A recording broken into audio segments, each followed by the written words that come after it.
Welcome to the Stash Cast, where innovation meets real estate. Let's dive in.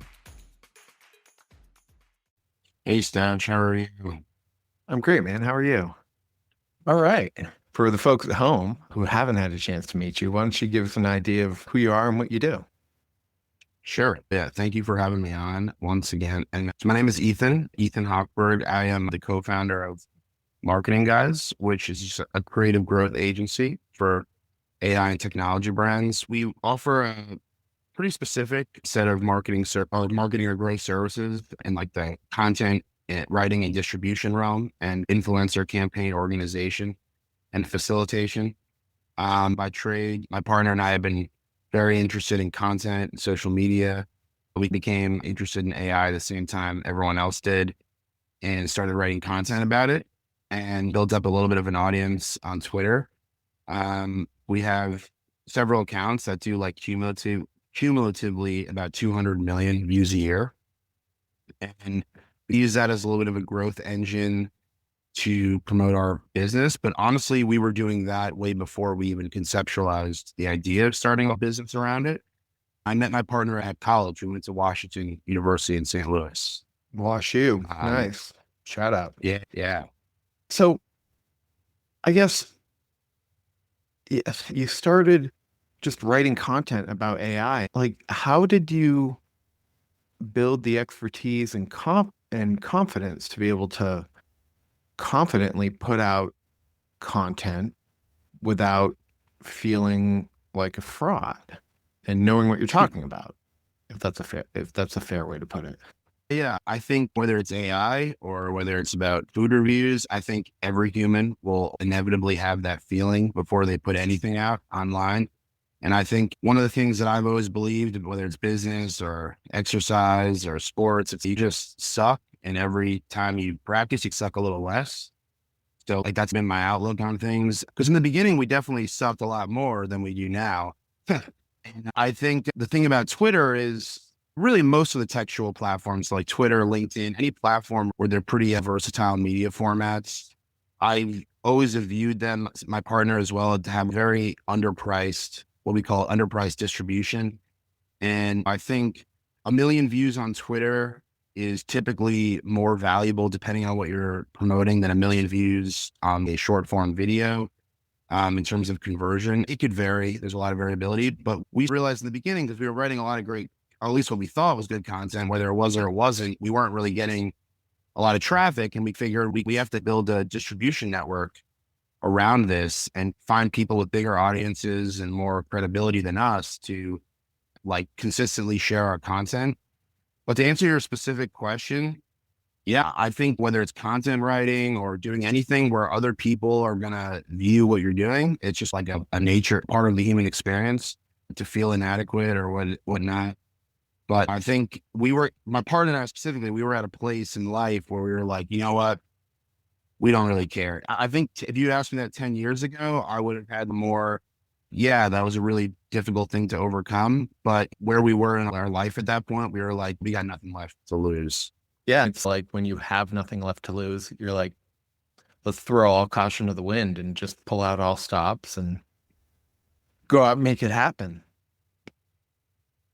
Yeah, definitely. And that's kind of like look, I'm not as far along maybe as I have ambitions of being, but I think at this point, when I was younger, I used to think that being intelligent and connected and those sorts of things were like the attributes that kind of mattered. I really think they're just maybe bonuses. I think the people that really want it, are the people that are going to win no matter what they're doing. And I think there's a lot of really brilliant people out there. But it takes a certain kind of person to just be really obsessed.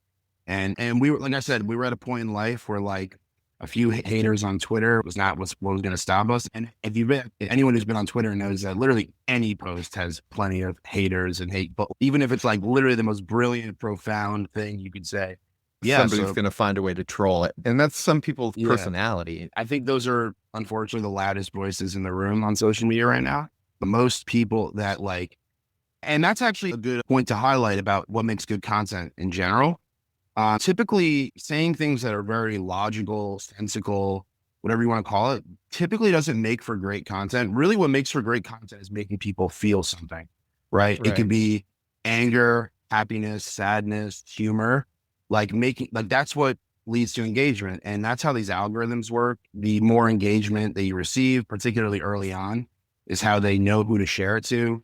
And also they use that data to, with predictive analytics, to say, we should share this to more people.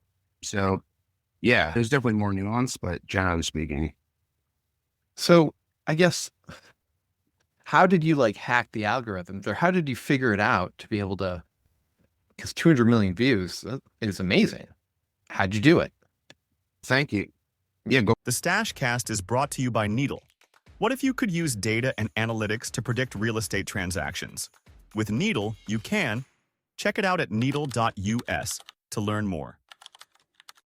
Maybe not giving away the secret sauce, but I'm just curious, how'd you do it?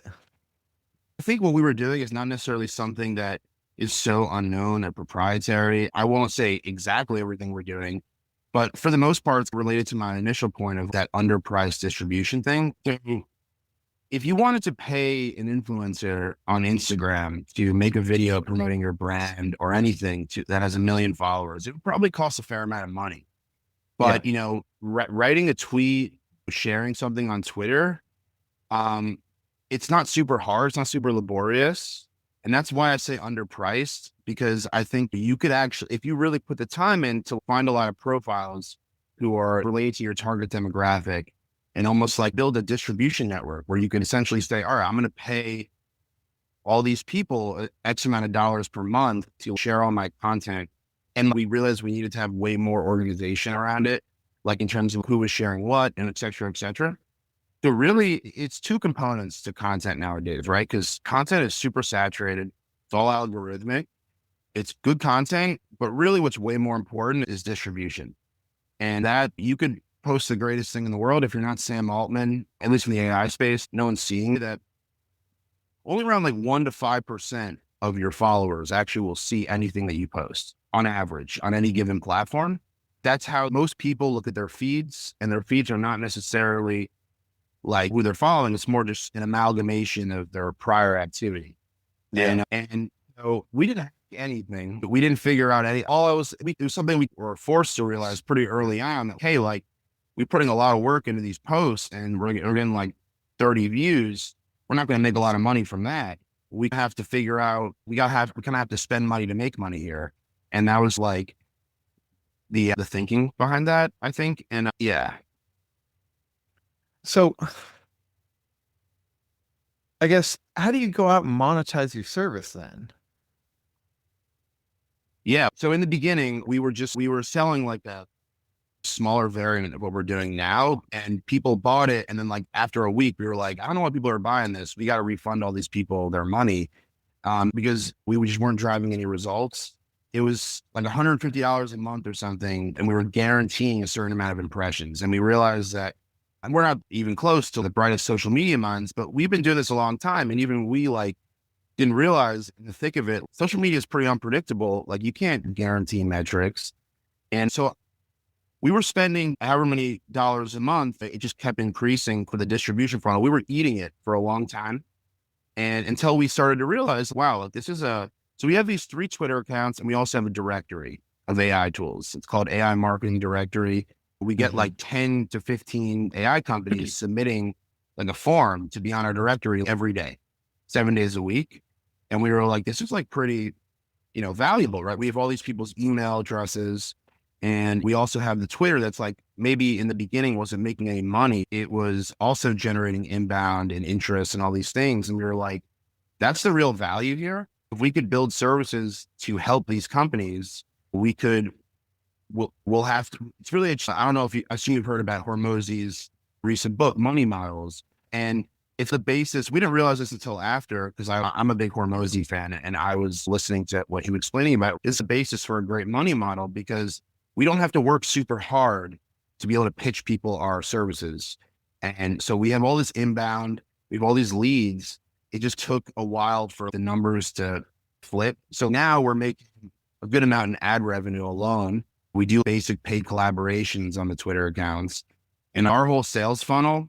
So we have marketing guys, which is the core business. For that, we do founder-led content and distribution, and we organize larger scale campaigns. We sell smaller tier services to get people in the door and build a relationship with them. And then eventually we pitch them on the bigger stuff. So that was Sure, like it's our an whole upsell. sales. It's a natural kind of grow up into an upsell. And that works. It's validating because you've earned the trust of your clients because you've delivered for them before. You're not saying, hey, here's a big offer, take it or leave it up front. Hey, just let's try this. Let's see how it works. And then let's try a little more. And then bam, you've got a large value customer. And because you're both getting value from what you guys are delivering. Is that what I'm hearing correctly? Yeah. And look, I think in any service business, this is true. Like a service business implies that you might have proprietary methods of fulfillment, but generally speaking, if it's a service, you're not the only person in the world doing that.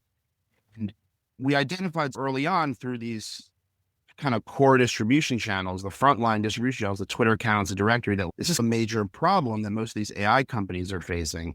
But we by no means were the only people to realize that. And so we were like, if we were going to sell people on services that are super lucrative, we needed to have more credibility. There's three ways we were going to achieve that. One is we're writing all this content about AI. We have the directory. So people see us and they're like, all right, maybe they're not like AI researchers, but they obviously can just like, they're passionate about AI. Like they could have a conversation with us and understand what we're saying.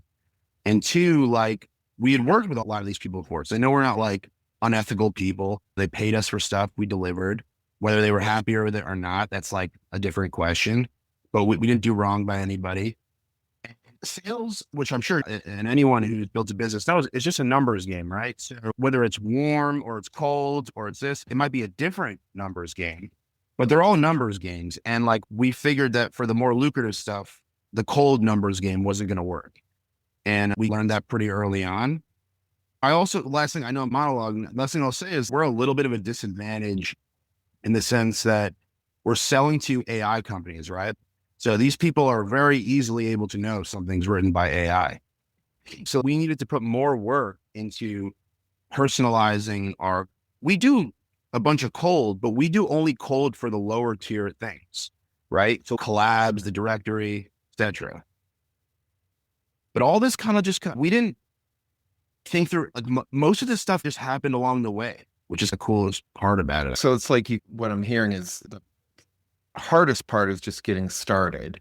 And then from there, it's the harder you work, the luckier you get. As long as you're grinding and paying attention to the results that you're getting, you can make incremental change as you're going along and then be able to take it from self-funded bootstrap into something that is actually generating revenue. Is that what I'm hearing? Yeah, I personally feel there's two, like at this point, I've been doing this for 2 years. We saw pretty much all of our growth in like month 20 to 24. And there's two, I think the second hardest part is starting. I think nowadays it's becoming easier and easier because of all the technological accessibility. And I think the hardest part is not quitting. If you're willing to do those two things, I think no matter what your craft is, I really believe you can be successful. And I think maybe if you're super intelligent, maybe you could be more successful. But at the end of the day, we're all going to die pretty soon anyways. So like, it's not a competition. I think nowadays people assume that if you're a small business, you're at a major disadvantage. And in certain areas you are, right? Bigger companies have more money. They're typically smarter. They typically have more resources, but there's one thing that they don't have that small businesses have, and it's just flexibility. You could just try a million different things. And if they don't work, just try something else. And because of how cheap tools have become nowadays, like you could try a million different things, not bankrupt yourself. No one knows who you are. And big companies generally can't do that. So how, as you grow, as you're thinking about it, and I guess the question is, how do you then maintain that agility and flexibility as you grow? Most of the growth has happened in the past, say, 4 months. Starting a brokerage practice, it takes 2 years of grinding to just start to get some deal flow. And I experienced the same thing. How do you try and keep that agility as you grow and scale? I will say, just to backtrack from it was like 4 to 6 months. In the first 18 to 20 months, we were growing. We just didn't realize we were, right? Because the money wasn't there. My partner and I were taking out loans from like our friends and our family members and stuff like that. But we didn't realize in the background, we were building something that was more sustainable. You just overlook those things like the Twitter accounts, right? The followings were growing a lot. We were still building relationships with people. We weren't maybe profiting. And we were just building all these distribution engines. And it got to a point where I'll get to your question about how do we keep growing, because honestly, that's obviously where we're at now. Is I know this is a classy problem to have, but we're genuinely inundated in like inbound. Like I try to do outbound. I really don't have enough time. Like we're experiencing true growing pains right now. I think my partner and I are of the belief we disagree on about pretty much everything, which is we're great friends, but we have different personality styles and we compromise a lot to find a solution. But we agree on one thing, which is we really hate spending money when we don't have to. So especially because of everything, the tech out there, we need to get more people involved. We're at the point right now as we speak of who to do it. Because nowadays I feel like adding people to the team is a major risk, or it's a major potential reward or risk, right? You find the right person, it could exponentially grow. You find the wrong person, it could set you back. And especially at this stage in our company where we're doing well, but we're not like $1 billion company. I think because right now, like initially we were like, all right, let's lean more into sales, right? If we can just sell more, we can make more money. And then we were like, all right, it doesn't really matter if we sell more if we can't fulfill for all of them. Right now where we're at is we need to build more distribution channels, whether that's social media accounts, more traffic to the directory. That's what's going to allow us financial leeway to say, okay, we're going to get salespeople and we're going to be able to fulfill for them too. And so that's the enigma we're at now. I don't know if that answers your question exactly though. How did you build your initial sales? Were you using Go High Level or what CRM were you using? None. We had all we were doing. Well, so we in a perfect world, we would have a CRM and we could do email and LinkedIn and stuff like that. But really, we were just sending cold Twitter DMs by hand. Wow. And we were. What was the pitch? We were pitching them on the lower tier services, right? So here are the ways we make money, in terms of the service aspect, because we make ad revenue, but I'm not including that in that. Yeah. So we do paid collaborations on Twitter. Company will pay us just make content about them. Is that what it is? Yeah, it's interesting because our audience was built up on that type of content to begin with, right? So we built an audience just talking about AI tools. So there's really very little difference between like our sort of what we consider virality type content and like our collaboration content. Some of our best posts are literally just us saying, wow, look at this new AI tool. Look at what you could do with it. Here's some videos of us doing it.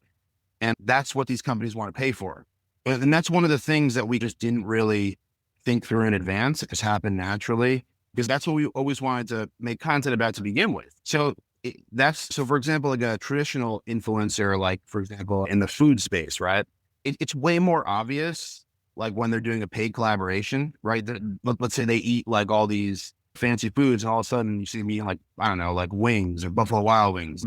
Like they've been paid to do that. For us, it's way less obvious. I think people with a brain, which is a lot of people, like maybe can figure it out, but I don't think it bothers people as much because that's literally what we say. That's what you built your brand on. It's paid collaborations. And for that, it's like more like hundreds of dollars per unit. And then we also have the directory. And on that, we have a $150 a month offer. Now that's not the previous one I was talking about, which is it's a recurring offer, $150 a month, where you get one thread a month and one email feature because we have an email list through a directory that's been grown by Twitter of AI users, not the one of leads. That's like these. And then we also have I'll say what I was going to say after this, offer. Our queue of people submitting to our directory is massive. And we were like, all right, we can't get to all these people. So let's just do like a $19 or $20 one-time offer. They'll expedite it and they'll also get featured in these email features. We'll have one promoting the company and then we'll have a section that says also, these are like these uncut, like hidden gems of the week or whatever. And we'll regularly feature them in there. It was meant to be like, if you're looking at that, you're like, yeah, this is like not a lot of money for a decent amount of value companies, like really legitimate companies ranging from Lovable to Lindy to Alibaba. Some most are probably smaller than, but as anyone who follows the news about AI, these companies have raised millions of dollars, a lot of them. And like I said, it's a numbers game, right? So you have 100 companies that you all have a good relationship with. They don't hate you. They know you're not a scammer. You pitch them all on the higher tier stuff. Maybe one or two of them or three of them will say yes. And that could be like 12 grand a month. And so that was the thinking behind it all. It's still developing, but yeah, that was how we were able to get our nose in the door, I would say. It's amazing. You've grown it into an incredible business for yourself and your partner, and that's phenomenal. Yeah. Look, we've always been, my partner and I, we've known each other for 10 years. He was a senior when I was a freshman at college. And we met like within my first week of college, and we've been like thick as thieves for a while. We started like a million different things. All of them failed very miserably. And that's why it leads me to believe that you stick with it. And people try to think they could figure it all out in the beginning. At this point, I accept that I don't have anything figured out, and I never will. You just have to do things with good intentions that don't hurt your reputation, hopefully.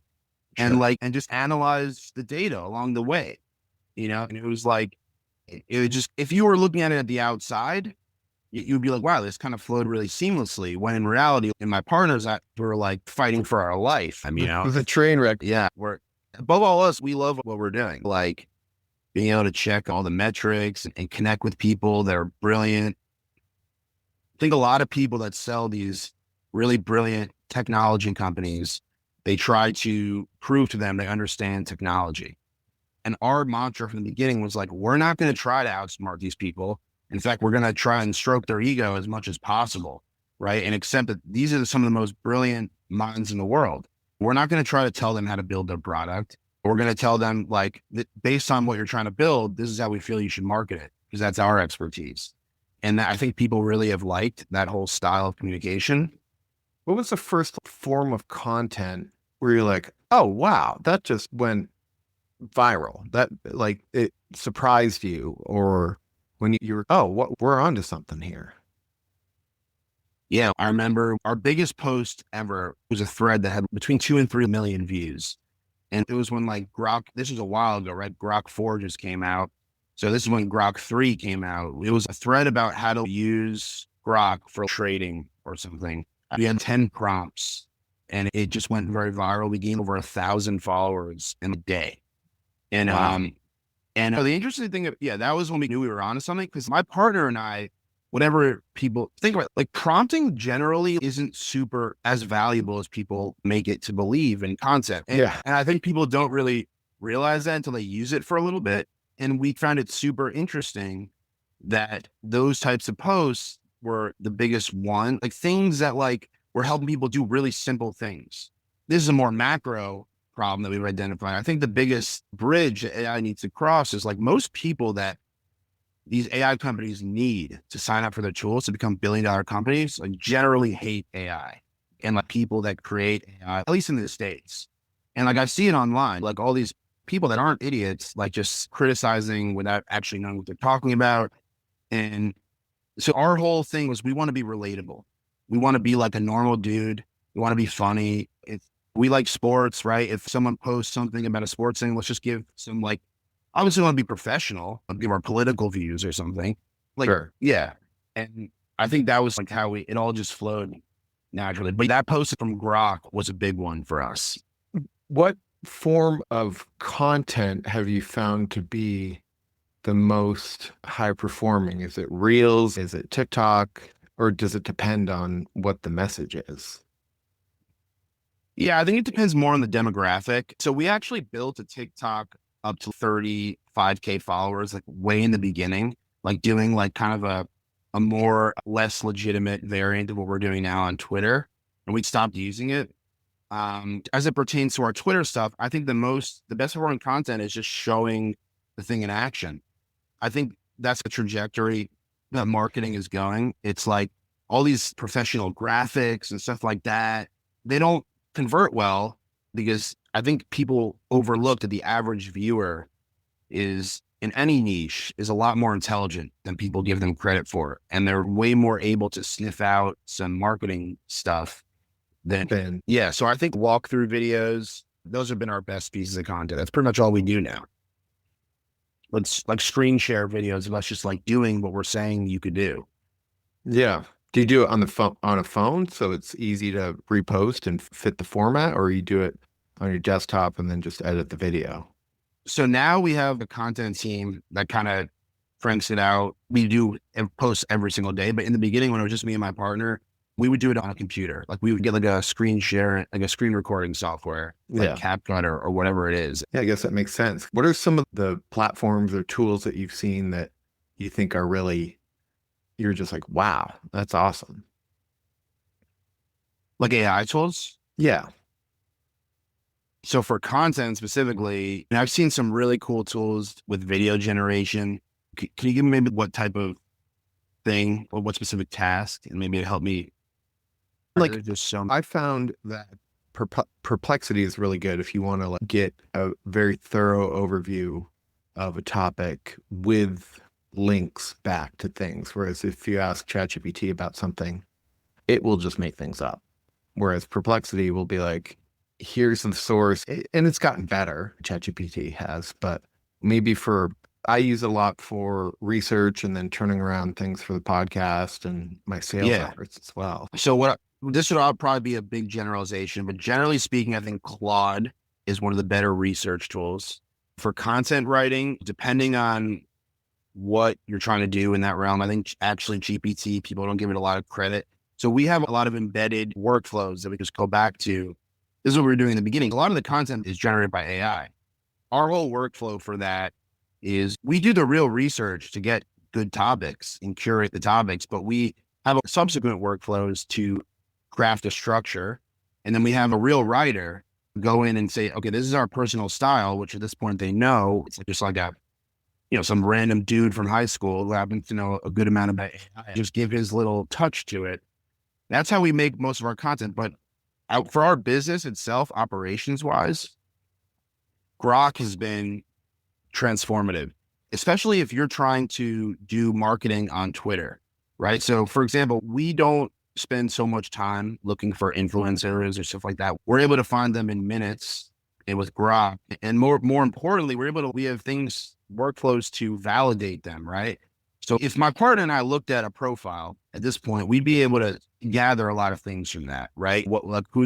How connected this person is, how much engagement they get, are they botting their views? But we just don't really have time to do that for 100 profiles, right? I think that's actually a critical point that I feel like people really a lot of people don't really understand about AI, and it's not their fault. It's product of the marketing. Like AI doesn't create skill. AI makes skill more valuable and lack of skill more costly. So if you have skills already, you know what it takes to do something, and you start saying, okay, I want to see how the AI can help me do it faster, you're going to be a lot better at it than someone who just decided, wow, you could use AI for making content too. Let's just see if they could just make it so I don't have to learn that skill. And so, yes, but I think for operations, Grok has been transformative. Research, Claude, writing, I think GPT and Perplexity. But once again, these are big generalizations. So you can use all those technically for all those things if you wanted to. Sure. Sometimes I'll open up ChatGPT, Gemini, Claude, and just run the same question back through all of them, and then run the generated content back through all of them as well to get like a very refined piece. No, that's smart. Yeah. And for big household name AI tools, I don't know if you've heard of Veed. Is that for like video generation? We don't use it to create. I talked about this actually on a recent podcast that I was on like a month ago. We use it a lot to brainstorm. Their big sell is like creating avatars, right? Which a lot of people, believe it or not, are doing now. But we use it to brainstorm. If we have a video idea, let's just create something super quick so we can like brainstorm formats and stuff like that. I like that a lot. I've seen a lot of really cool tools do Figma structures for organizing AI products. Super cool. Almost like you're looking at a canvas. We actually did a collaboration with one of them recently called Hatch. There's another one called Nemo. that I like. There's a lot of really cool stuff that people are doing, a lot of creative things out there. And that's part of the reason it was difficult for me to answer the question initially, is because pick any topic, there's probably like 50 AI tools right now. Where Yeah, do you that think doesn't. there's oversaturation in the market for AI tools? I think there's a lot of no code tools that are trying to compete with Lovable and Lindy. And not Lindy, you might more consider an autonomous agent, but I think there's definitely a lot of writing tools. Some of them are really cranking for sure, but some of them really aren't doing as well as their social media metrics might reflect. To be honest, I think like the answer is everywhere. And I think oversaturation, like I think it's a little bit nuanced here because I don't think it means that people can't succeed. I think it means that because it's so cheap to create anything right now, like development wise, I think there's just so many more seeming competition. It's not until you start using a lot of these tools that you realize that some people are just doing it a lot better, and they put a lot more work, money, and resources into creating these. And I think some of these tools really like understand the marketing piece of it and they're like dominating it. I think Lovable, for example, specifically, like really has their stuff together when it comes to branding, user friendliness, all that stuff. There are other no code tools that are probably bigger, like Cursor or Replit. I forgot whether it's Google or Microsoft. One of them, they own a big stake in Cursor. I think it's Microsoft. But I Yeah. think no code would probably be a big one right now. Do you think that AI is going to replace people and nobody's going to have a job? Or the scene that I'm reminded of is South Park, where they're like, they took their jobs. Do you think we're all going to be unemployed and have to figure out something else to do? Or I'm surprised South Park didn't make like a episode about that, but with that guy. right? So there's obviously people way more educated to answer this question than me, and I honestly think the correct answer is, look, long term, I don't know, but in the short term, I do believe there's going to be some short term pain for a lot of white collar workers in very, you know, non thinking sort of fields. I honestly think it's already happening, but I think there's a lot of factors, right? How your compensation, because I don't think everyone's just going to lose their jobs. I think some people are just going to get paid less. I think some people are going to just get forced out, like in a way, to another job. But I really do believe that, even if you lose your job now, maybe it's not the right one for you, this stuff is going to create so much additional GDP and economic value that I believe if you're in a capitalistic society, that money isn't just going to people's pockets. It's going to create new jobs. If a company's profit margin goes up a lot, if they want to keep growing that company, let's invest more into the areas we can't automate. I really do think it's going to better everyone's life once they start embracing it. I don't think it's going to affect a lot of the jobs that people think. Actually, the highest paid entry level or mid entry level employees are going to be the ones that are most unsafe. Software engineers, people like that. I think salespeople are probably the most safe, in my opinion. And those types of fields where are performance related, it's typically performance compensation. The people that are truly talented at those things are going to thrive. If everyone's using all these AI tools, the people that are just using them to complement what they're already doing versus replacing it are going to kill it. And I think software engineering, HR, and admin are the two areas that are probably most at risk right now. And It's so interesting that you think about software development. It's a field that has created the very thing that is now threatening it. look, software engineers are really generally pretty brilliant people. Yeah. But they also generally make a lot of money, right? Like the starting salary, if you're a software engineer at Facebook, it's at least 200 grand a year, or Meta, sorry. And these are like, I guess what I'm trying to say is I think everyone who works a skill that can be automated is, in theory, those are the types of people that it's imminent, because these big companies have more time before they have to deal with the people that are making less money. And also it costs them money to figure out how to truly automate their job. I think AI is, look, like I said, there are people that are way more educated to answer this than me. I'm not a software engineer. I am quite familiar with what is involved in it. But I think a lot of the tools that I'm seeing are very much there. I think if you and not to the point of like where you could have a non-software engineer do a software engineer's job, but more so you just don't need as many.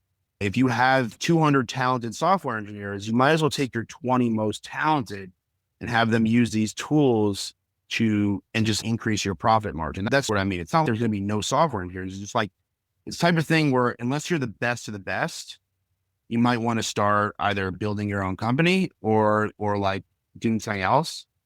And I'm sure some people that are software engineers might say he's an idiot after watching this. So I don't know. That's all right.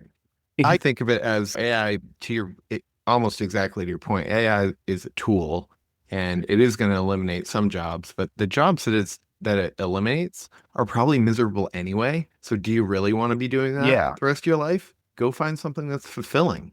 And hopefully you can use an AI tool to be able to help you do it that much better. So you look like a genius. So then you can have more time to pursue your passions, for instance. 100%. And that's part of the reason I think it's going to better everyone's life. Because if all these people are losing their jobs, right? Yeah, maybe some of them will become like disenfranchised and hate the world, but a lot of them are going to start companies. A lot of them are going to, and some of them are going to succeed. And this is just going to be the greatest era of entrepreneurship, like that maybe the country has ever seen.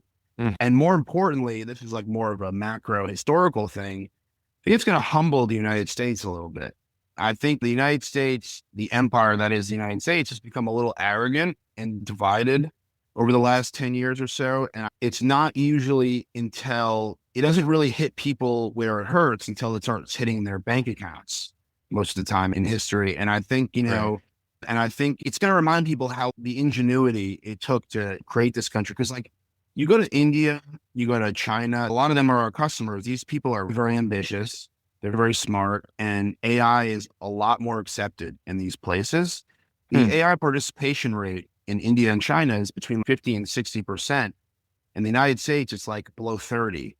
And, that data, by the way, you can find it on the census website. And what that means is like only like less than 30% of the businesses in this country have a cost of goods sold, like line item for AI, right? And they don't, so really where we're at in the AI cycle in the United States is people are like, yeah, people are using ChatGPT, playing around with it, writing emails, whatever, but no one's actually like really leaning into it, seeing like all the crazy things it can do. And that's happening in these other countries. And it's been happening for a while. If you could, I guess 2 questions. The first one is, do you think that we might be able to use AI to bring the divisiveness? Because you're right, especially the past couple election cycles, it has been extremely divided to a point where, somebody found out who I either was or had voted for president, and she started berating me. And I was like, without even asking my point of view on things. I'm curious your take on whether or not the use of AI might bring us back to center a little bit as a culture, or is it just going to make us that much more isolated and divided? Yeah, I think in the short term, which is basically right now, I think people are going to, people that lose their jobs, a lot of them will be angry and they'll use it as another excuse to hate comments under our Twitter post or whatever. But I think when people realize that AI isn't the problem, it's the complacency that's the problem, that's when I think things will start to heal in all of those regards. Because a family friend of mine has a younger son who's going into college, and he asked me like what I thought, like what skills would be like good for him to learn to be like to compete in this AI world. And I was like, listen, I don't even think like any specific skills are like coding or whatever is like matters. That's just depending on what he likes. But the biggest thing is being a self-starter, right? And I think that's what people are lacking. You can't come out of college expecting to work a job and gain experience there. The companies don't have the money and the resources to train you now. They need you to have some experience already. And so whether that means starting a business and failing it, volunteering somewhere, like whatever it means, that's what we're lacking. And I think that those are the types of things that transcend political beliefs, transcend all those types of kind of superficial things, in my opinion. And I think like we're going to go back to being a meritocracy where people can earn it. But I'm not a political leader. That's an interesting concept of if AI could unseat the traditional power structure of things. That's how I always viewed it. People always say, oh, our country's a mess right now.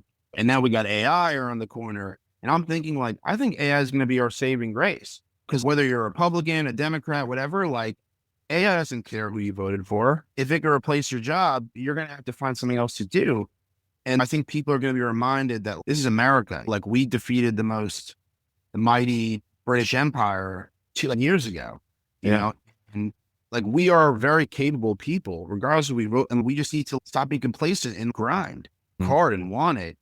And I think AI is going to remind people of that. Because I think before AI, like for a lot of people, depending on where you come from, it was like a very structured path, right? To like wherever you wanted to go. And I think that's all unraveling. It's all being disrupted. Exactly. This is a fun question I've just recently, like the past couple of episodes, started implementing. But if you could go forward in time or backward in time, a significant amount, you can choose, but it's got to be at least, I don't know, at least probably 50 years, up to millions of years. Either way, which one would you do? Actually, there is no limit, except you just can't say, I want to go back to yesterday. Just which one? Which one and why? I'm curious. You know, I would probably go back, and this has nothing to do with business. I would love to be like a fly on the wall when some of my family members were my age. I'm very close to my father, and I was very close to my grandfather. They both passed away in the last 5 years. I guess maybe part of it's emotional, but yeah, I guess also another reason I'll say is I'm unsure what the next 50 years is going to look like. I think maybe I'd want to live in the dog days of America, like the booming whatever periods. I also wouldn't mind seeing the contrast in what life was like before all this connectivity, you know? Yeah. Wait, also to your question, are you saying I come back or I can't come back? Yeah, I think you can. Again, I'm still forming, exactly the question. Yeah. I think for curiosity's sake, in seeing my family members back, but also for like value's sake, like I think going back would be cool because I don't think the next 50 years is going to be as different from now that people think. Maybe we'll have flying cars or whatever, this and that, but that skews a lot closer to where we are now than what right now does to like 1960 or 1970. Like when people had no technology, right? People didn't lock their doors when they left the house, and no alarm systems. There's so many things people don't even think of.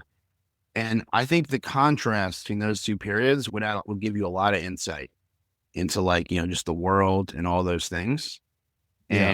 But I assume there's no right answer to that question. Yeah, so. No, it's really just a curiosity. That's all. This has been great, man. The hour's flown. Yeah, for me too. If people are interested in checking out what you guys have to offer, what's the best way to get in touch with you? Yeah, our website is marketingguys.co. You can schedule a call there. I'm happy to give you my email stash. It's just ethan@marketingguys.co. Sure. I'm on LinkedIn. My name is Ethan Hochberg. And if you're just curious to see what we post on Twitter, two of the accounts, one is called @thisguyknowsAI. And one is @thisdudelikesAI. Yeah, any of those places, if you would like to even if you don't want to work with us, if you want to just talk about AI, that's totally cool. But thank you again, Stash. It's been great for me too. It's been a lot of fun. I really appreciate it. And I'm sure we'll be in touch. Absolutely. Thanks again. And I hope you have a great rest of your day. You too, man. All right. That's it for the Stashcast. Subscribe, share, and stay ahead in commercial real estate and prop tech. See you next time.